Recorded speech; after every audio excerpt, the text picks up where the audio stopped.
ನಮಸ್ಕಾರ ಸ್ನೇಹಿತರೆ. ಲಾಸ್ಟ್ ಕ್ಲಾಸಲ್ಲಿ ನಾವು ವರ್ಬ್ ಬಗ್ಗೆ ನೋಡ್ಕೊಂಡಿದ್ದೀವಿ. ಇವತ್ತಿನ ಕ್ಲಾಸಲ್ಲಿ ನೌನ್ ಬಗ್ಗೆ ನೋಡೋಕ್ಕಿಂತ ಮುಂಚೆ ಸ್ವಲ್ಪ ಒಂದು 5-10 ನಿಮಿಷ ವರ್ಬ್ ಬಗ್ಗೆ ಇನ್ನೊಂದು ಸ್ವಲ್ಪ ತಿಳ್ಕೊಂಡು ಮುಂದೆ ಹೋಗೋಣಂತೆ. Am, is, are, be, was, were, been, being ಇವುಗಳ ಶಬ್ದಗಳೇ ನಿನ್ನೆ ನಾವು ಪ್ರೈಮರಿ ಆಕ್ಸಿಲರಿ ವರ್ಬ್ ಅಲ್ಲಿ ಬಂದಿದ್ದು ನೋಡಿದ್ದೀವಿ. ಅದರ ಜೊತೆಗೆ ಲಿಂಕಿಂಗ್ ವರ್ಬ್ ಜಾಗದಲ್ಲಿನೂ ಬಂದಿದ್ದನ್ನ ನೋಡಿದ್ದೇವೆ. ಸ್ನೇಹಿತರೆ, ಲಾಸ್ಟ್ ಕ್ಲಾಸ್ ಹಿಂದಿನ ಕ್ಲಾಸ್ ಏನು ನೋಡದೆ ಈ ವಿಡಿಯೋನ ಫಸ್ಟ್ ಟೈಮ್ ಯಾರು ನೋಡ್ತಾ ಇದ್ದೀರಲ್ಲ ಅವರಿಗೆ ಈ ಕ್ಲಾಸಲ್ಲಿ ಏನು ಫಾಯ್ದಾ ಆಗಲ್ಲ. ದಯವಿಟ್ಟು ಆ ಹಿಂದೆ ಆಗಿರುವಂಥ ಕ್ಲಾಸನ್ನು ನೋಡ್ಕೊಂಡು ಬನ್ನಿ. ಇದು ಲ್ಯಾಂಗ್ವೇಜು, ಇದನ್ನ ಹಂತವಾಗಿನೇ ಕಲಿಬೇಕಾಗುತ್ತೆ. ಆ ಕಾರಣಕ್ಕೋಸ್ಕರನೇ ನೀವು ಆ ಕ್ಲಾಸನ್ನು ನೋಡ್ಕೊಂಡು ಬಂದಿದ್ರೆ ಮಾತ್ರ ಈ ಕ್ಲಾಸ್ ಅರ್ಥ ಆಗುತ್ತೆ. ನಾನು ಈಗಾಗಲೇ primary auxiliary verb, linking verb ಬಗ್ಗೆ ಡಿಸ್ಕಸ್ ಮಾಡಿದ್ದೀನಿ. ಅದಕ್ಕೆ ದಯವಿಟ್ಟು ಅದನ್ನ ನೋಡ್ಕೊಂಡು ಬನ್ನಿ ಅಂತ. ಈ ಶಬ್ದಗಳು ಏನಾಗ್ತಾವ ಅಂದ್ರೆ ಪ್ಯಾಸಿವ್ ಹೆಲ್ಪಿಂಗ್ ವರ್ಬ್ ಆಗುತ್ತವೆ. ಯಾವ ಶಬ್ದಗಳು ಇವೆ? Am, is, are, be, was, were, been, being ಈ ಶಬ್ದಗಳೇ ಪ್ಯಾಸಿವ್ ಹೆಲ್ಪಿಂಗ್ ವರ್ಬ್ ಆಗೋದ್ರಿಂದ ಮತ್ತೆ ನಮಗೆ ತುಂಬಾ ಕನ್ಫ್ಯೂಸ್ ಅಲ್ಲಿ ಇಡ್ತವೆ ಈ ಶಬ್ದಗಳೇ. ಯಾಕಂದ್ರೆ ಪ್ರೈಮರಿ ಆಕ್ಸಿಲರಿ ವರ್ಬ್ ಆಗುತ್ತೆ, ಅದರ ಜೊತೆಗೆ ಲಿಂಕಿಂಗ್ ವರ್ಬ್ ಕೂಡ ಆಗೋದ್ರಿಂದ ನಮ್ಮನ್ನ ಇವು ಕನ್ಫ್ಯೂಸ್ ಮಾಡಿ ಇಡುತ್ತೆ. ಪ್ಯಾಸಿವ್ ಹೆಲ್ಪಿಂಗ್ ವರ್ಬ್ ಆಗಿ ಆದಾಗ ಇದು ಪ್ಯಾಸಿವ್ ಹೆಲ್ಪಿಂಗ್ ವರ್ಬ್ ಅನ್ನೋದನ್ನ ಕಂಡುಹಿಡಿಬೇಕಾದ್ರೆ ಅದರ ಮುಂದ್ಗಡೆ ಕಂಪಲ್ಸರಿ V3 ಶಬ್ದ ಬಂದಿರುತ್ತೆ. V3 ಶಬ್ದ ಅಂದ್ರೆ ಪಾಸ್ಟ್ ಪಾರ್ಟಿಸಿಪಲ್ ವರ್ಬ್, ಅದು ಕಂಪಲ್ಸರಿ ಬಂದಿರುತ್ತೆ ಇವು ಶಬ್ದಗಳ ನಂತರ. ಆವಾಗ ನಾವು ಅದನ್ನ ಪ್ಯಾಸಿವ್ ವಾಕ್ಯ ಅಥವಾ ಪ್ಯಾಸಿವ್ ಸೆಂಟೆನ್ಸ್ ಅನ್ನೋದನ್ನ ನಾವು ತಿಳ್ಕೋಬಹುದು. ಸರಿನಾ ಸ್ನೇಹಿತರೆ? ಇಲ್ಲಿ ನಾನು 4 ವಾಕ್ಯಗಳನ್ನು ಬರೆದಿದ್ದೀನಿ. ಯಾವಾಗ ಲಿಂಕಿಂಗ್ ವರ್ಬ್ ಆಗುತ್ತೆ, ಯಾವಾಗ ಪ್ರೈಮರಿ ಆಕ್ಸಿಲರಿ ವರ್ಬ್ ಆಗುತ್ತೆ, ಮತ್ತೆ ಯಾವಾಗ ಪ್ಯಾಸಿವ್ ಹೆಲ್ಪಿಂಗ್ ವರ್ಬ್ ಆಗುತ್ತೆ ಅನ್ನೋದು ನಮ್ಗೆ ಗುರ್ತಾಗ್ಬಿಡುತ್ತೆ. ಸರಿನಾ? ಲಿಂಕಿಂಗ್ ವರ್ಬ್ ಅನ್ನ ನಾವು ಡಿವೈಡ್ ಮಾಡಿದಾಗ ಮೇನ್ ವರ್ಬ್ ಅಲ್ಲಿನೇ ಡಿವೈಡ್ ಮಾಡಿದೀವಿ, ಆಕ್ಷನ್ ವರ್ಬ್ ಮತ್ತು ಲಿಂಕಿಂಗ್ ವರ್ಬ್ ಅಂತ. ಪ್ರೈಮರಿ ಆಕ್ಸಿಲರಿ ವರ್ಬ್ ಅನ್ನ ಹೆಲ್ಪಿಂಗ್ ವರ್ಬ್ ಅಲ್ಲಿ ಡಿವೈಡ್ ಮಾಡ್ಕೊಂಡಿದೀವಿ, ಮಾಡಲ್ ಆಕ್ಸಿಲರಿ ವರ್ಬ್ ಮತ್ತು ಪ್ರೈಮರಿ ಆಕ್ಸಿಲರಿ ವರ್ಬ್ ಅಂತ. ಸರಿನಾ? ಈಗ ಬನ್ನಿ, ಈಗ ಈ ವಾಕ್ಯದಲ್ಲಿ ನಮಗೆ ನೋಡಿದ್ರ ಪ್ರಕಾರ ಆಮ್ ಏನಂದ್ರೆ ಮೇನ್ ವರ್ಬ್. ಆಮ್ ಏನು? Main verb. ಸರಿನಾ? ಆಮ್. ಇಲ್ಲಿ ಐ ಏನು? ಸಬ್ಜೆಕ್ಟ್. ಟೀಚರ್ ಏನು ಅನ್ನೋದೇ ಪ್ರಶ್ನೆ ಈಗ. ಸರಿನಾ? ನಮಗೆ ಸಬ್ಜೆಕ್ಟ್ ಅಬ್ಜೆಕ್ಟ್ ಯಾರಾಗ್ತಾರೆ ಅನ್ನೋದು ಗುರ್ತಾಗಿದೆ ಹಿಂದಿನ ಕ್ಲಾಸ್ ಅಲ್ಲಿ. ನಾವು ಮತ್ತು ಪ್ರೊನೌನ್ ಸಬ್ಜೆಕ್ಟ್ ಅಬ್ಜೆಕ್ಟ್ ಕೆಲಸ ಆಗುತ್ತೆ ಅಂತ.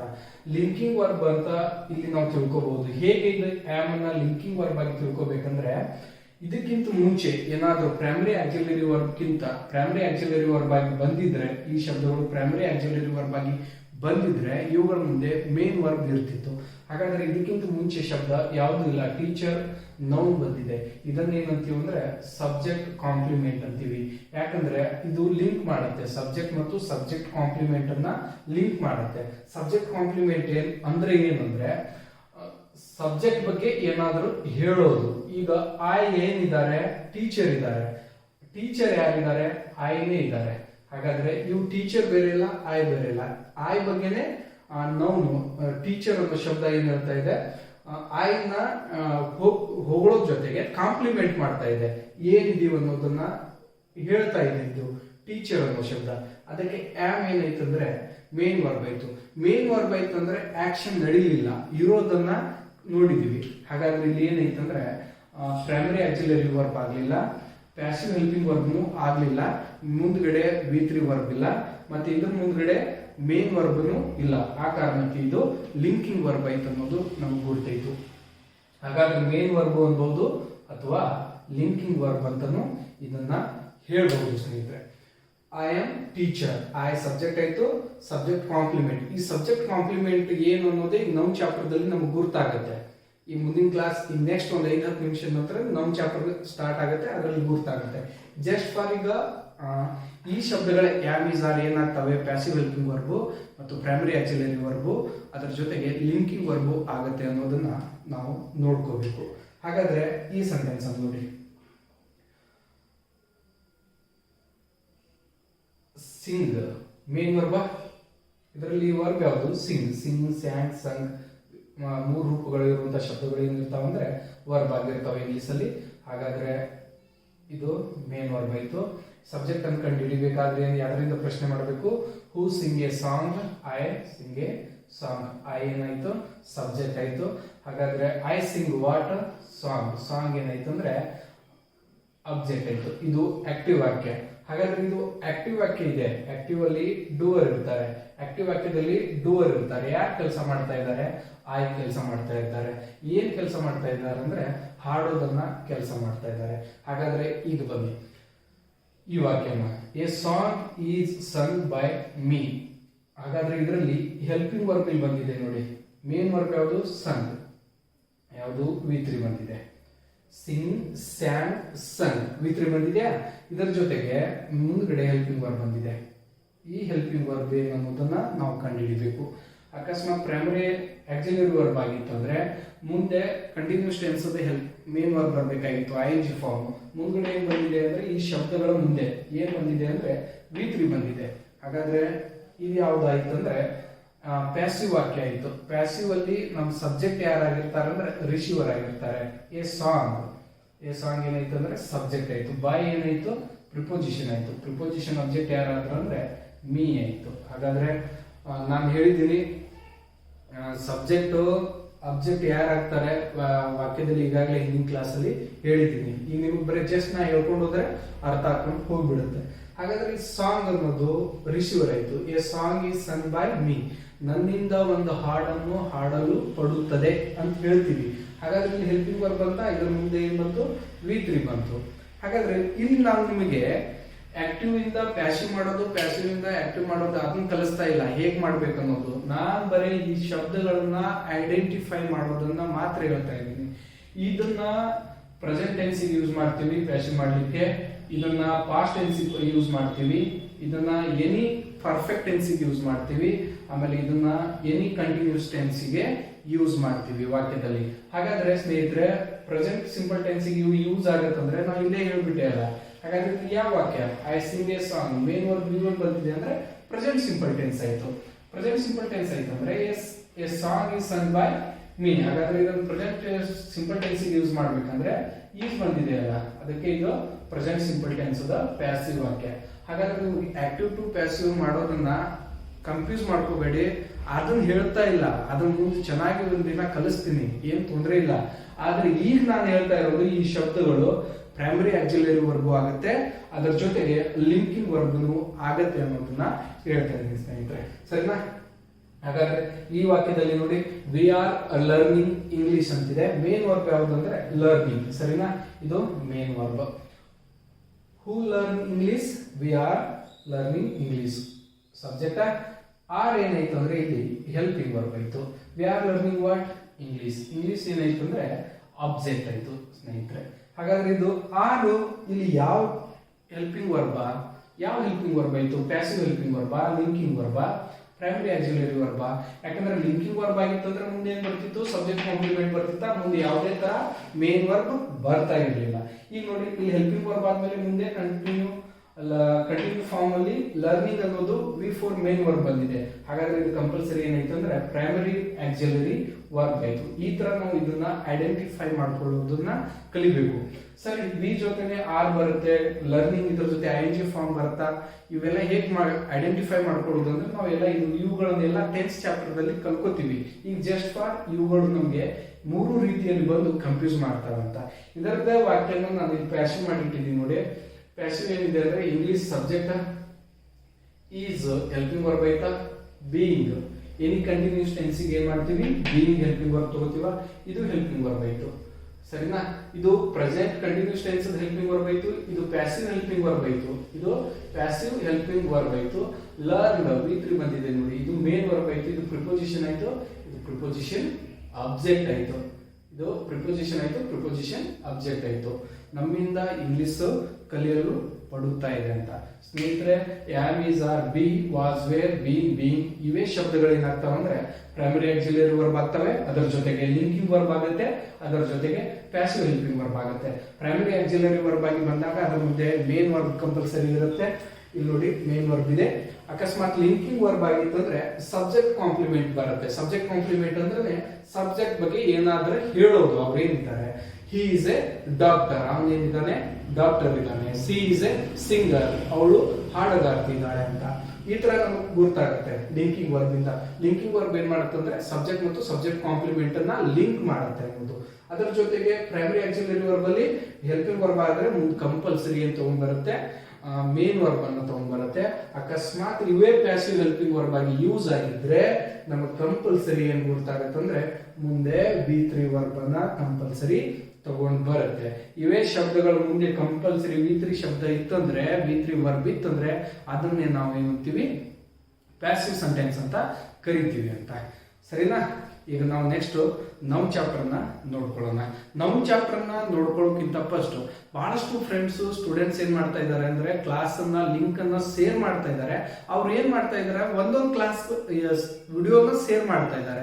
ಅದ್ರ ಬದಲಿ ಪೂರ್ತಿ ಕ್ಲಾಸ್ ಈಗ ನಮ್ದು ಯೂಟ್ಯೂಬ್ ಚಾನಲ್ ಇದೆ ಅಲ್ಲ, ಅದನ್ನೇ ಶೇರ್ ಮಾಡೋದು ಹೇಗಂದ್ರೆ, ಈಗ ನೀವು ಯೂಟ್ಯೂಬ್ ಅಲ್ಲಿ ಹೋಗಿ 10 ಇಂಗ್ಲಿಷ್ ಕ್ಲಾಸ್ ಅಂತ ನೋಡಿ, 10 ಇಂಗ್ಲಿಷ್ ಕ್ಲಾಸ್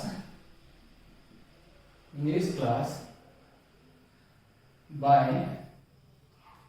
ಹನುಮಂತ್ ಸರ್ ಅಂತ ಹೊಡೆದ್ರೆ ನನ್ನ ಕ್ಲಾಸ್ ಬಂದ್ಬಿಡುತ್ತೆ. ಸರಿನಾ? ಹನುಮಂತ್ ಸರ್ ಅಂತ ಹೊಡೆದ ಕೂಡಲೇ ನನ್ನ ಕ್ಲಾಸ್ ಬಂದ್ಬಿಡುತ್ತೆ. ನನ್ನ ಕ್ಲಾಸ್ ಬಂದ ಕೂಡಲೇ ಅದರಲ್ಲಿ ಏನ್ ಬರುತ್ತೆ ಅಂದ್ರೆ first home, videos, play list, channel ಅಂತ ಎಕ್ಸೆಟ್ರಾ ಹಿಂಗ್ ಬರ್ಕೊಂತ ಹೋಗ್ಬಿಡುತ್ತೆ. ಆ ಟೈಮಲ್ಲಿ ಹಿಂಗ್ ಬಂದಾಗ ಅಲ್ಲಿ ವಿಡಿಯೋಸ್ ಬರುತ್ತೆ. ನೀವು ಚಾನಲ್ ಅಲ್ಲೇ ಶೇರ್ ಮಾಡ್ಬೇಕು ನಿಮ್ ಫ್ರೆಂಡ್ಸ್ ಅನ್ನ. ಹೇಗ್ ಮಾಡ್ಬೇಕಂದ್ರೆ, ಅದು ಯೂಟ್ಯೂಬ್ ಅಲ್ಲಿ ಇದನ್ನ ಹೋಗಿ ಹೊಡೆದ ನಂತರ ಇದನ್ನ ನನ್ನ ಫೋಟೋ ಬರುತ್ತೆ. ಆ ಫೋಟೋ ಮೇಲೆ ಕ್ಲಿಕ್ ಮಾಡಿದ್ಮೇಲೆ ಫೋಟೋ ಬರುತ್ತಾ, ಅದ್ರ ಮೇಲೆ ಕ್ಲಿಕ್ ಮಾಡಿದ ಕೂಡಲೇ ಅಲ್ಲಿ ಹೋಮ್ ಅಂತ ಎಕ್ಸೆಟ್ರಾ ಹಿಂಗ್ ಬರುತ್ತಾ. ಇಲ್ಲಿ 3 ಡಾಟ್ ಇರುತ್ತೆ ನೋಡಿ, ಈ 3 ಡಾಟ್ ಇರುತ್ತಲ್ಲ, ಆ 3 ಡಾಟ್ ಮೇಲೆ ಕ್ಲಿಕ್ ಮಾಡಿದ ಕೂಡಲೇ ಒಂದೇ ಆಪ್ಷನ್ ಶೇರ್ ಅನ್ನೋದು ಬರುತ್ತೆ. ಅದನ್ನು ನೀವು ಕ್ಲಿಕ್ ಮಾಡಿ ಫೇಸ್ಬುಕ್ ಅಲ್ಲಿ, ವಾಟ್ಸ್ಆಪ್ ಅಲ್ಲಿ ಅಥವಾ ಬೇರೆ ಯಾವ್ದೋ ಲಿಂಕ್ ಅಲ್ಲಿ ನೀವು ನಿಮ್ ಫ್ರೆಂಡ್ಸ್ ಅನ್ನ, ಸ್ಟೂಡೆಂಟ್ಸ್ ಅನ್ನ, ಟೀಚರ್ಸ್ ನೋಡ್ತಾ ಇದ್ದಾರೆ ಕ್ಲಾಸ್ ಅನ್ನ. ಅದಕ್ಕೆ ಬಹಳಷ್ಟು ಜನ ನಿಮ್ ಫ್ರೆಂಡ್ಸ್, ಸ್ಟೂಡೆಂಟ್ಸ್ ತುಂಬಾ ಜನರಿಗೆ ಹೆಲ್ಪ್ ಆಗುತ್ತೆ. ನಿಮ್ಮ ಫ್ಯಾಮಿಲಿಯಲ್ಲಿ ಯಾರಾದ್ರೂ ಅಣ್ಣಂದಿದ್ರೆ ತಂಗಿಗಳಿಗೆ, ತಮ್ಮಗಳಿಗೆ, ಅವ್ರನ್ನೆಲ್ಲ ಬೇರೆ ಕಡೆ ನೀವು ಕಲೀಲಿಕ್ಕಿದ್ರೆ ಅವ್ರನ್ನೆಲ್ಲಾದ್ರೂ ಶೇರ್ ಮಾಡಿ ದಯವಿಟ್ಟು. ಆದ್ಮೇಲೆ ನಾನು ಪ್ರತಿಯೊಂದು ವಿಡಿಯೋ ನಿಮ್ಗೆ ಕಳ್ಸೋಕ್ಕಾಗಲ್ಲ, ಒಂದೊಂದೇ ಕಳಿಸ್ತಾ ಇದ್ದಾರೆ. ಅದಕ್ಕೆ ಪ್ರತಿಯೊಂದು ವಿಡಿಯೋ ನಿಮ್ಗೆ ಗುರ್ತಾಗ್ಬೇಕಂದ್ರೆ ಅದ್ ಮುಂದ್ಗಡೆ ಸಬ್ಸ್ಕ್ರೈಬ್ ಅಂತ ಇರುತ್ತೆ. ಆ ಸಬ್ಸ್ಕ್ರೈಬ್ ಅನ್ನ ಮಾಡ್ಕೊಂಡಿದ್ರೆ ನಾನು ವಿಡಿಯೋ ಮಾಡಿದ ಕೂಡಲೇ ನಿಮ್ಗೆ ಏನ್ ಬರುತ್ತೆ, ಒಂದು ನೋಟಿಫಿಕೇಶನ್ ಬಂದ್ಬಿಡುತ್ತೆ ವಿಡಿಯೋ ಬಿಟ್ಟಿದ್ದಾರೆ ಅಂತ. ಅದರ ಜೊತೆಗೆ ಒಂದು ಲೈಕ್ ಕೊಡಿ ದಯವಿಟ್ಟು. ಯಾಕಂದ್ರೆ ನಿಮ್ಗೋಸ್ಕರ ನಾನು ಫ್ರೀ ಮಾಡ್ತಾ ಇದ್ದೀನಿ ಅಂದ್ರೆ ನೀವು ನನಗೋಸ್ಕರ ಏನ್ ಮಾಡ್ಬೇಕು, ಈ ಕೆಲಸನ ಮಾಡ್ಲೇಬೇಕು. ದಯವಿಟ್ಟು ಇದನ್ನ ಬಹಳಷ್ಟು ಜನರಿಗೆ ಶೇರ್ ಮಾಡಿ, ಅದರ ಜೊತೆಗೆ ಸಬ್ಸ್ಕ್ರೈಬ್ ಆಗಿ. ಮತ್ತೆ ನೀವು ಶೇರ್ ಮಾಡ್ಬೇಕಾದ್ರೆ ಅದ್ರ ಕೆಳಗಡೆ ಬರೆದು ಕಳಿಸಿ, ಫ್ರೀ ಆನ್ಲೈನ್ ಕೋರ್ಸ್ ಅಂತ, ಇಂಗ್ಲಿಷ್ ಫ್ರೀ ಆನ್ಲೈನ್ ಕೋರ್ಸ್ ಇದೆ. ನಾನೀಗ ಕರೋನಾ ಟೈಮ್ ಅಲ್ಲಿ ಮನೆಯಲ್ಲಿ ಕೂತ್ಕೊಂಡು ಇಂಗ್ಲಿಷ್ ಕಲಿಸ್ತಾ ಇದ್ದೀನಿ. ಒಬ್ರು ಸರ್ ಹೇಳ್ತಾ ಇದ್ದಾರೆ, ಫ್ರೆಂಡ್ ಒಬ್ರು ಹೇಳ್ತಾ ಇದ್ದಾರೆ ಅಂತ ಹೇಳಿ ಅವ್ರನ್ನ ಗೈಡ್ ಮಾಡಿ. ದಯವಿಟ್ಟು ಅವ್ರು ನೋಡ್ತಾರೋ ಬಿಡ್ತಾರೋ ಗೊತ್ತಿಲ್ಲ, ಅವ್ರನ್ನ ಗೈಡ್ ಮಾಡೋ ಕೆಲಸ ನಿಮ್ದು. ಅವ್ರಿಗೆ ಒಂದು ಅವಕಾಶ ಮಾಡಿಕೊಡಿ. ಆವಾಗ ಅವ್ರಿಗೇನೋ ಎಲ್ಲರಿಗೇನೋ ಬೆನಿಫಿಟ್ ಸಿಗುತ್ತೆ. ಹಳ್ಳಿ ಹುಡುಗರಿಗೆ, ಮನೆಯಲ್ಲಿ ಖಾಲಿ ಕೂತಂತ ಹುಡುಗರಿಗೆ ಎಲ್ಲೋ ಒಂದ್ ಕಡೆ ಯೂಸ್ ಆಗತ್ತೆ ಅನ್ನೋ ಕಾರಣಕ್ಕೆ ನಾನು ಈ ಕ್ಲಾಸ್ ಅನ್ನ ಫ್ರೀ ಆಗಿ ಮಾಡಿದ್ದೀನಿ. ಇದ್ರ ಬೇರೆ ಉದ್ದೇಶ ಏನಿಲ್ಲ. ದಯವಿಟ್ಟು ಇದನ್ನ ಶೇರ್ ಮಾಡಿದ್ರೆ ನನಗೂ ಒಳ್ಳೇದಾಗತ್ತೆ, ನಿಮ್ಗೂ ಒಳ್ಳೇದಾಗತ್ತೆ. ಅದರ ಜೊತೆಗೆ ಒಂಥರ ಮೋಟಿವೇಶನ್ ಸಿಗತ್ತೆ ಮತ್ತೆ ವಿಡಿಯೋ ಮಾಡ್ಬೇಕನ್ನೋದನ್ನ. ದಯವಿಟ್ಟು ಶೇರ್ ಮಾಡಿ ಫ್ರೆಂಡ್ಸ್. ಹಾಗಾದ್ರೆ ಈಗ ನೆಕ್ಸ್ಟ್ ಕ್ಲಾಸ್ ನಾವು ನೌನ್ ಬಗ್ಗೆ ನೋಡ್ಕೊಳ್ಳೋಣ. ಇಂಪಾರ್ಟೆಂಟ್ ಅನ್ಸಿದ್ರೆ ನೋಟ್ಸ್ ಮಾಡ್ಕೊಳ್ಳಿ.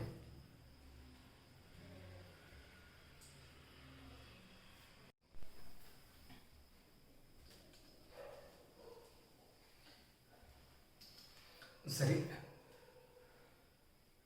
ಬನ್ನಿ ನೌನ್ ಬಗ್ಗೆ ನೋಡ್ಕೊಳ್ಳೋಣ. ನೌನ್ ಅಂದ್ರೆ ಕನ್ನಡದಲ್ಲಿ ನಾಮಪದ ಅಂತ. ಸರಿನಾ? ಕನ್ನಡದಲ್ಲಿ ನಾಮಪದ ಅಂತ. ಹಾಗಾದ್ರೆ ನಾವು ಬೇಸಿಕ್ ಇಂದ ನೋಡ್ಕೊಂಡು ಬಂದಿದ್ದೀವಿ. Noun is A name of person, place, things etcetera. ಇದರದ್ದು ಒಂದೇ ವಾಕ್ಯದಲ್ಲಿ ಹೇಳ್ಬೇಕಂದ್ರೆ ಇದರ ಅರ್ಥ ಏನಂದ್ರೆ ಹೆಸರು ಸೂಚಿಸುವಂತ ಶಬ್ದಗಳಿಗೆ ಏನಂತೀವಿ ಅಂದ್ರೆ ನೌನ್ ಅಂತ ಕರಿತೀವಿ ನಾವು. ಹಾಗಾದ್ರೆ ಬನ್ನಿ, noun is equal to naming word. Noun ಅಂದ್ರೆ ಏನು? ನಾಮಪದ. ನೇಮಿಂಗ್ ವರ್ಡ್ ಅಂದ್ರೆ ಹೆಸರು ಸೂಚಿಸುವಂತ ಶಬ್ದ. ನೌನ್ ಇಸ್ಕ್ವಲ್ ಟು ನೇಮ್ ಅಂತ ಹೇಳ್ಬೋದು. ನೇಮ್ ಅಂದ್ರೆ ಹೆಸರು, ಹೆಸರು ಹೇಳುವಂತ ಶಬ್ದಗಳು. ಉದಾಹರಣೆಗೆ ನಾವು ಯಾವುದೇ ಒಂದು ವಸ್ತು ಇರಲಿ, ಆ ವಸ್ತುವಿಗೆ ಒಂದು ಹೆಸರು ಇರುತ್ತೆ. ಅದನ್ನೇ ನಾವೇನಂತೀವಿ ಇಂಗ್ಲೀಷಲ್ಲಿ ನೌನ್ ಅಂತ ಕರಿತೀವಿ. ಇದಕ್ಕೆ ಪೆನ್ ಅಂತೀವಿ, ಇದಕ್ಕೆ ಮೈಕ್ ಅಂತೀವಿ, ಇದಕ್ಕೆ ಬೋರ್ಡ್ ಅಂತೀವಿ, ಇದು ಶರ್ಟ್, ಇದು ವಾಚ್. ಹೀಗೆ ನಾನಾ ಥರ ಯಾವ್ದೋ ಒಂದು ವಸ್ತು ಇರಲಿ ಅದಕ್ಕೊಂದು ಹೆಸರಿರುತ್ತೆ, ಆ ಹೆಸರಿರೋದನ್ನ ನಾವು ನೌನ್ ಅಂತೀವಿ. ಅದಕ್ಕೆ ನಾವು ಏನು ಅನ್ಬೋದು, ನೌನ್ ಇಸ್ಕೊಂಡು ನೇಮಿಂಗ್ ವರ್ಡ್ ಅಂತ ತಿಳ್ಕೊಬಹುದು. ಇಲ್ಲಿ ಬರ್ದಿರೋದು 4 ವಾಕ್ಯ ಅಂತ ನಿಮ್ಗೆ ಕಡಿಮೆ ಇದೆ ಎಕ್ಸಾಂಪಲ್ ಅಂತ ಅನ್ಸಿದ್ರು, ಅಯ್ಯೋ ದೇವ್ರೆ ಇದು ನಾಯಿ ಇದೆ ಅಲ್ಲ, ನಾನು ಕ್ಲಾಸ್ ಸ್ಟಾರ್ಟ್ ಮಾಡ್ಲಿಕ್ಕೆ ಪ್ರಾರಂಭಿಸ್ತೀನಿ, ಇದು ಬೋಗೊಳ್ಳಿಕ್ಕೆ ಪ್ರಾರಂಭ ಮಾಡುತ್ತೆ. ನನಗೂ ನಾಯಿ ಅಂದ್ರೆ ತುಂಬಾ ಇಷ್ಟ, ಆದ್ರೆ ಏನ್ ಮಾಡೋದು, ಹೋಗಿ ಜಾಸ್ತಿ ಒದಿಬೇಕನ್ಸುತ್ತೆ. ಆದ್ರೆ ಪಾಪ ನನಗೂ ತುಂಬಾ ಇಷ್ಟ, ಆದ್ರೆ ಏನ್ ಮಾಡೋದು, ಇರ್ಲಿ ಬನ್ನಿ. ಹಾಗಾದ್ರೆ ನೌನನ್ನ ನೋಡು ಮತ್ತೆ ಬೋಗ್ತಾ ಇದೆ. ನೌನು ನಿನ್ ಗ್ರಾಮರ್ ಅಲ್ಲಿ ಇಂಗ್ಲಿಷ್ ಅಲ್ಲಿ ನೀನ್ ಏನೇನ್ ಕೆಲಸ ಮಾಡ್ಬೇಕಂತ ಹೇಳಿದ್ರೆ ನಿನಗೊಂದ್ 4 ಕೆಲಸ ಕೊಟ್ಟಿದೀವಪ್ಪ, ಅದನ್ನೇ ಕೆಲಸ ಮಾಡ್ಬೇಕು. ನೀನ್ ಗ್ರಾಮರ್ ಅಲ್ಲಿ ಬಂದ್ರೆ ಇವ್ 4 ಕೆಲಸ ಮಾಡು ಅಂತ ಹೇಳಿದೀವಿ. ಮತ್ತೆ ಒಂದ್ 2-3 ಕೆಲಸ ಮಾಡತ್ತೆ, ಮುಂದೆ ನಾವು ಬೇಸಿಕ್ ತಿಳ್ಕೊಂಡು ಹೋದ ನಂತರ ನಮಗ್ ಗುರ್ತಾಗತ್ತೆ. ಸರಿನಾ? ಏನೇನ್ ಕೆಲಸಪ್ಪ ಅಂದ್ರೆ, ನೀನು ವಾಕ್ಯದಲ್ಲಿ ಬಂದ್ರೆ, ನೀನು ಒಂದು ಸೆಂಟೆನ್ಸ್ ಅಲ್ಲಿ ಬಂದ್ರೆ ಏನೇನ್ ಮಾಡ್ಬೇಕಂದ್ರೆ ಸಬ್ಜೆಕ್ಟ್ ಆಗ್ಬೇಕು, ಆಬ್ಜೆಕ್ಟ್ ಆಗ್ಬೇಕು. ಯಾವ್ದಾರ ಸಬ್ಜೆಕ್ಟ್ ಆಗ್ಬೇಕು, ವರ್ಬದ ಸಬ್ಜೆಕ್ಟ್ ಆಗ್ಬೇಕು, ವರ್ಬದ ಅಬ್ಜೆಕ್ಟ್ ಆಗ್ಬೇಕು, ಆಮೇಲೆ ಪ್ರಿಪೋಸಿಷನ್ ಅಬ್ಜೆಕ್ಟ್ ಆಗ್ಬೇಕು, ಅದರ ಜೊತೆಗೆ ಸಬ್ಜೆಕ್ಟ್ ಕಾಂಪ್ಲಿಮೆಂಟ್ ಕೂಡ ನೀನ್ ಆಗ್ಬೇಕು. ಇಷ್ಟು ಕೆಲಸ ನೀನ್ ಮಾಡ್ಬೇಕು ಅಂತ ನಾವು ನಮ್ಮನ್ನ ಒಪ್ಸಿದ್ದೀವಿ. ಹಾಗಾದ್ರೆ ಸಬ್ಜೆಕ್ಟ್, ಆಬ್ಜೆಕ್ಟ್, ಪ್ರಿಪೋಸಿಷನಲ್ ಅಬ್ಜೆಕ್ಟ್ ಮತ್ತು ಸಬ್ಜೆಕ್ಟ್ ಕಾಂಪ್ಲಿಮೆಂಟ್ ಇವುಗಳನ್ನ ಬಿಟ್ಟು ಮತ್ತೆ 2-3 ಕೆಲಸ ಮಾಡತ್ತೆ. ಅವುಗಳನ್ನ ಮುಂದೆ ನಾವು ಬೇಸಿಕ್ ಮುಗಿದ ಮೇಲೆ ಕಲಿತೀವಿ, ಅಂದ್ರೆ ಮುಂದಿನ ಕ್ಲಾಸ್ ಅಲ್ಲಿ ಕಲಿತೀವಿ. ಇವಾಗ ನಾವು ಸ್ನೇಹಿತರೆ ನಮ್ ಕೈಂಡ್ಸ್ ಆಫ್ ನೌನ್ ಅನ್ನ ಡೀಲ್ ಮಾಡ್ತಾ ಇಲ್ಲ, ಮುಂದೆ ಅದನ್ನ ಕಲಿತೀವಿ. ಸರಿನಾ? ಹಾಗಾದ್ರೆ ಇಲ್ಲಿ ಎಕ್ಸಾಂಪಲ್ ಒಂದು 4 ಬರ್ತೀನಿ ಅಂತ ತಿಳ್ಕೊಬೇಡಿ. ಇಲ್ಲಿ ತಿಳ್ಕೊಳ್ಳೋದು ಇಂಪಾರ್ಟೆಂಟ್ ಇದೆ, ಕಲಿಯೋದು ಬಹಳ ಇಂಪಾರ್ಟೆಂಟ್ ಇದೆ. ಎಕ್ಸಾಂಪಲ್ ಬಹಳ ಬರೋದು ತಿಳಿಸೋದಲ್ಲ. ಇನ್ 4 ಎಕ್ಸಾಂಪಲ್ ಏನಾಗಿರ್ಬೇಕಂದ್ರೆ ನೌನದ ಕೆಲಸ ನಮಗೆ ಗುರ್ತಾಗಬೇಕು. ಹಾಗಾದ್ರೆ ವಾಕ್ಯದಲ್ಲಿ ನಾವು ಮುಖ್ಯವಾಗಿ ಗುರ್ತು ಮಾಡ್ಕೋಬೇಕಾಗಿರೋದು ಏನಂದ್ರೆ ವರ್ಬ್. ಏನ್ ಗುರ್ತು ಮಾಡ್ಕೋಬೇಕಂದ್ರೆ ವರ್ಬ್. ಸಿಂಗ್ಸ್ ಅನ್ನೋದು ಮೇನ್ ವರ್ಬ್. ಈಗ ನಮ್ಗೆ ವರ್ಬ್ ಬಗ್ಗೆ ಅಂತ ಗುರ್ತಾಗಿದೆ. ವರ್ಬಿಗೆ ಫಾರ್ಮ್ ಇರುತ್ತೆ. ಫಾರ್ಮ್ ಯಾಕೆ ಮಾಡ್ತೀವಿ ಅಂದ್ರೆ ಟೆನ್ಸ್ ಯಾಕಿರುತ್ತೆ ಅಂದ್ರೆ ಟೈಮ್ ಅಂತ ತಿಳ್ಕೊತೀವಿ ಅನ್ನೋ ಕಾರಣಕ್ಕೆ ನಾವು ವರ್ಬನ್ ಇಷ್ಟು ರೀತಿ ಮಾಡ್ಕೊಂಡಿದೀವಿ ಅನ್ನೋದು ಗುರ್ತಾಯ್ತು. ಹಾಗಾದ್ರೆ ಸಿಂಗು ಇದು V1 ವರ್ಬ್, ಹಾಗಾದ್ರೆ ಇದು ಮೇನ್ ವರ್ಬ್ ಆಯ್ತು. ಸರಿನಾ? Main verb. ನೋಡಿ ಇನ್ಮೇಲೆ ನಿಮ್ ಇಂಗ್ಲಿಷ್ ಕ್ಲಾಸ್ ಸ್ಟಾರ್ಟ್ ಆಯ್ತು, ಈಗ ಗುರ್ತಾಗ್ತಾ ಇದೆ ನಿಮ್ಗೆ, ಒಂದು ಲೆವೆಲ್ ಇಂದ ಹೋಗ್ತಾ ಇದೆ. ಇಂಗ್ಲಿಷ್ ಅಂದ್ರೆ ಸರಳ ಆಗಿ ಹೋಗ್ಬಿಡುತ್ತೆ ನಿಮ್ಗೆ. ಬನ್ನಿ, sings. Who sings song? Anjali. Subject ಆಯ್ತಾ? ಸಬ್ಜೆಕ್ಟ್ ಒಂದು ಕೆಲಸ ಮುಗೀತು. Anjali sings what song? Object ಆಯ್ತಾ? ವರ್ಬದ ಅಬ್ಜೆಕ್ಟ್ ನೆನಪಿರ್ಲಿ, ವರ್ಬದ ಅಬ್ಜೆಕ್ಟ್. ಹಾಗಾದ್ರೆ ಸಬ್ಜೆಕ್ಟ್ ಅಬ್ಜೆಕ್ಟ್ ಕೆಲಸ ನಾವು ಕೊಟ್ಟಿದೀವಿ ಆಯ್ತು. ಹಾಗಾದ್ರೆ ಈ ವಾಕ್ಯ ನೋಡಿ, ಬಾಟ್. ಬಾಟ್ ಏನಿತ್ತು? ಮೇನ್ ವರ್ಬ್ ಆಯ್ತಾ? V2 verb. Okay. Who bought a bag? Ganesh bought a bag. Ganesh ಏನು?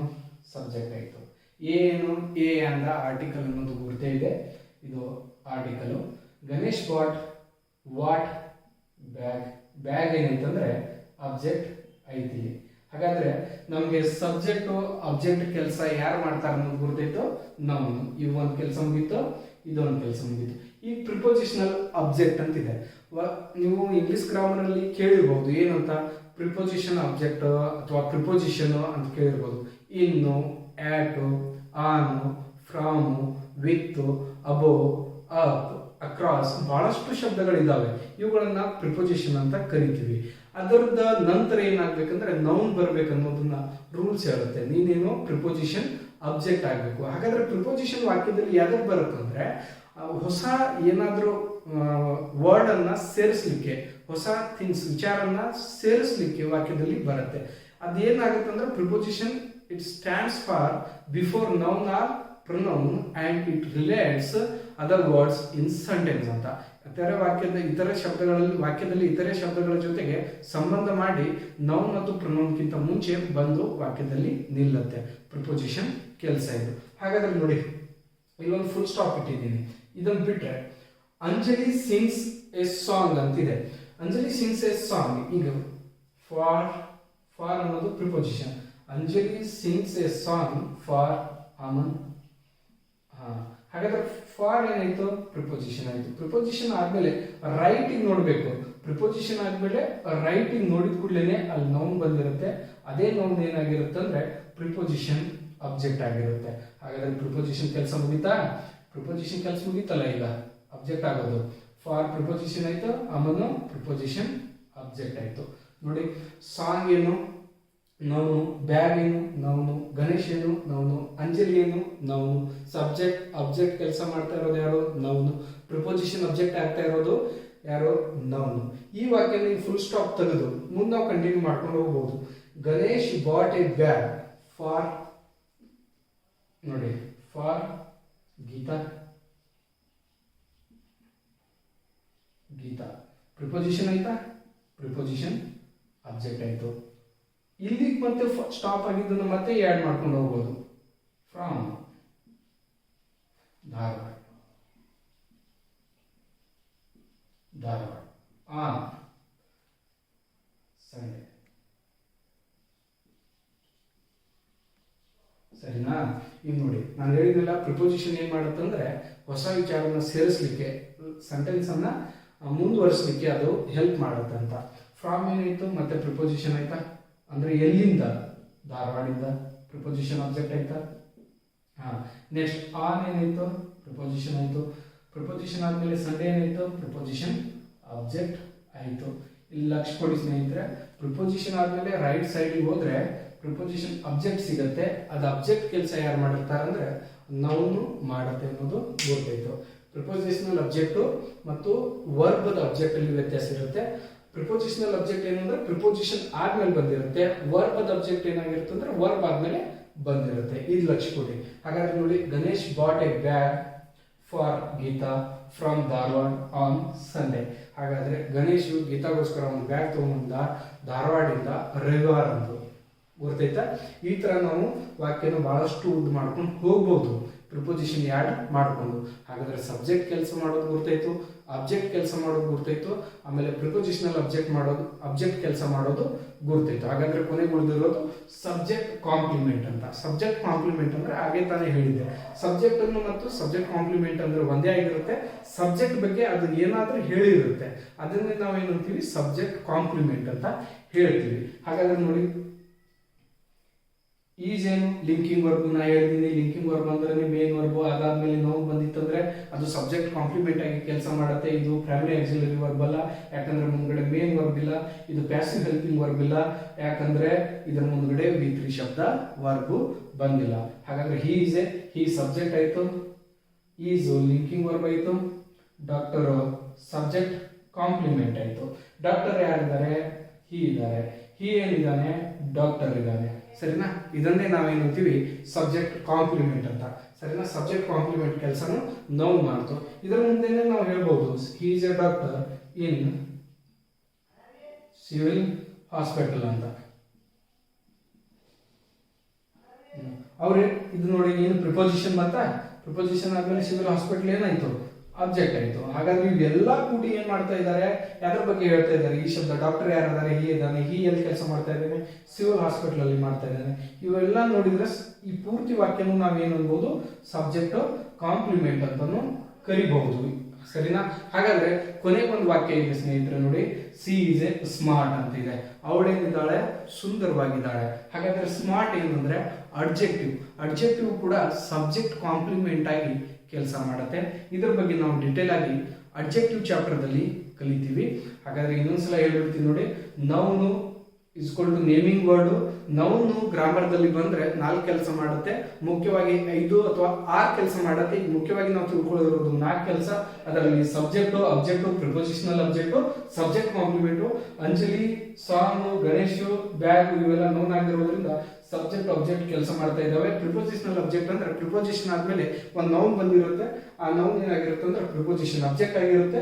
ಉದಾಹರಣೆಗೆ ಫಾರ್ ಗೀತಾ ಫ್ರಮ್ ಧಾರವಾಡ, ಆಮೇಲೆ ಆನ್ ಸಂಡೇ ಅಂತ, ಇನ್ ಸಿವಿಲ್ ಹಾಸ್ಪಿಟಲ್ ಅಂತ ಇದೆ. ಹಾಗಾದ್ರೆ ಇಲ್ಲಿ ನಮ್ಗೆ ಏನ್ ಗುರ್ತಾಯ್ತು ಅಂದ್ರೆ ನೌನದ ಕೆಲಸಗಳು ಗುರ್ತಾವ. ಒಬ್ಬ ಮನುಷ್ಯನ ಕೆಲಸ ಗುರ್ತಾತಂದ್ರೆ ಆ ಮನುಷ್ಯನ ನಾವು ಎಲ್ಲಾ ರೀತಿ ತಿಳ್ಕೋಬಹುದು. ಹಾಗಾದ್ರೆ ಈಗ ನಾವು ಆರಾಮಿಲ್ಲ ಅಂದ್ರೆ ಪೊಲೀಸರ ಕಡೆ ಹೋಗ್ತೀವಿ, ಇಲ್ಲ ಸರ್ ಡಾಕ್ಟರ್ ಕಡೆ ಹೋಗ್ತೀವಿ, ಹಿಂಗ್ ಗುರ್ತಾಗತ್ತೆ. ನೌನದ ಕೆಲಸ ಗುರ್ತಾತಂದ್ರೆ ಇಂಗ್ಲಿಷ್ ಅರ್ಥ ಆಗತ್ತೆ. ಈ ತರ ಇದೆಯಾ, ಇದರ ರೂಲ್ಸ್ ಇದೆ. ನೌನದ ಕೆಲಸ ಬೇರೆ, ವರ್ಬದ ಕೆಲಸ ಬೇರೆ, ಅಡ್ಜೆಕ್ಟಿವ್ ಕೆಲಸ ಬೇರೆ, ಪ್ರಿಪೋಸಿಷನಲ್ ಕೆಲಸ ಬೇರೆ. ಬಂದ್ರೆ ಪ್ರಿಪೋಸಿಷನ್ ಬಂದ್ರೆ ನೌನ್ ಅಥವಾ ಪ್ರಿನೌನ್ಗಿಂತ ಮುಂಚೆ ಬರುತ್ತೆ. ಈಗ ಉದಾಹರಣೆಗೆ ಈ Ganesh bought a bag for her ಅಂತ ಬರ್ದಿದ್ರೆ ಪ್ರೊನೌನ್ ಬರ್ತಿತ್ತಾ, ಹರ್ ಅಂದ್ರೆ ಏನು, ಅವಳಿಗೋಸ್ಕರ ಅಂತ, ಅವಳಿಗೋಸ್ಕರ ತಗೊಂಡು ಬಂದಿದ್ದಾನೆ ಅಂತ. ಹಾಗಾದ್ರೆ ನೌನ್ ಮತ್ತು ಪ್ರೊನೌನ್ಗಿಂತ ಮುಂಚೆ ಪ್ರಿಪೋಸಿಷನ್ ಬರುತ್ತೆ ಅನ್ನೋದು ಗೊತ್ತಾಯ್ತು. ಅದರ ಜೊತೆಗೆ ಅಡ್ಜೆಕ್ಟಿವ್ ಕೂಡ smart. Subject is linking verb smart ಏನಂದ್ರೆ ಅದಕ್ಕೆ ಮುಂಚೆ ಆರ್ಟಿಕಲ್ ಯೂಸ್ ಆಗಿಲ್ಲ. ಆರ್ಟಿಕಲ್ ನಾವು ಯೂಸ್ ಬಿಫೋರ್ ನೌನ್ ಆರ್ ನೌನ್ಗಿಂತ ಮುಂಚೆನೆ ಯೂಸ್ ಮಾಡ್ತೀವಿ ಆರ್ಟಿಕಲ್. ಅದಕ್ಕೆ ಇಲ್ಲಿ ಆರ್ಟಿಕಲ್ ಇಲ್ಲ ಅಂದ್ರೆ ಇದು ಸ್ಮಾರ್ಟ್ ಅಡ್ಜೆಕ್ಟಿವ್ ಕೂಡ ಏನ್ ಮಾಡುತ್ತಂದ್ರೆ ಸಬ್ಜೆಕ್ಟ್ ಕಾಂಪ್ಲಿಮೆಂಟ್ ಆಗಿ ಕೆಲಸ ಮಾಡುತ್ತೆ ಅನ್ನೋದು ಗೊತ್ತಾಯ್ತು. ಅರ್ಥ ಆಗಿದೆ. ಸಿಂಪಲ್ ಆಗಿ 4 ವಾಕ್ಯದಲ್ಲಿ ಎಲ್ಲ ತಿಳಿಸಿದ್ದೀನಿ ಅಂತ ಗೊತ್ತಾಗುತ್ತೆ. ಮುಂದಿನ ಕ್ಲಾಸಲ್ಲಿ ಸಿಗೋಣ. ಇಂಪಾರ್ಟೆಂಟ್ ಅನ್ಸಿದ್ದನ್ನ ನೋಟ್ ಮಾಡ್ಕೊಳ್ಳೇಬೇಕು. ಏಕೆಂದ್ರೆ ಒಂದೇ ಬುಕ್ 10 ಬುಕ್ ಓದೋಕ್ಕಿಂತ ಒಂದೇ ಬುಕ್ಕನ್ನು 10 ಸಲ ಓದಿದ್ರೆ ನಾವು ಪರ್ಫೆಕ್ಟ್ ಆಗ್ತೀವಿ. 10 ಕ್ಲಾಸ್ ಮಾಡೋ ಬದಲಿ ಅಲ್ಲಿ ಇಲ್ಲಿ ನೋಡೋ ಬದಲಿ ಒಂದೇ ಕ್ಲಾಸನ್ನು ಕರೆಕ್ಟ್ ನೋಟ್ ಮಾಡಿಕೊಂಡು ದಿನಾ ನೋಟ್ಸನ್ನು ಬರೆದಿಟ್ಕೊಂಡು ರೆಫರ್ ಮಾಡ್ಕೊಂಡು ಹೋದ್ರೆ, ದಿನಾ ನೋಡ್ಕೊಂಡು ಹೋದ್ರೆ ತಾನು ನಾವು ಇಂಪ್ರೂವ್ ಆಗ್ತೀವಿ. ನಿಮಗೆ ಬರಲ್ಲ ಅನ್ನೋದು ಭಯನೇ ಹೋಗ್ಬಿಡುತ್ತೆ. ಇಂಗ್ಲೀಷ್ ಇಷ್ಟು ಈಜಿ ಇದೆಯಲ್ಲ, ನಾವೇ ಸುಮ್ಮನೆ ಕನ್ಫ್ಯೂಸ್ ಮಾಡ್ಕೊಂಡಿದ್ದೀವಿ ಅನ್ನೋದು ಭಾವನೆ ಬಂದ್ಬಿಡುತ್ತೆ. ಆ ಲೆವೆಲಿಗೆ ಕರ್ಕೊಂಡು ಹೋಗ್ತೀನಿ. ದಯವಿಟ್ಟು ಮರಿಬೇಡಿ. Like, subscribe, share. Important notes ಮಾಡ್ಕೊಳ್ಳಿ. Thank you. ಮುಂದಿನ ಕ್ಲಾಸಲ್ಲಿ ಸಿಗೋಣ.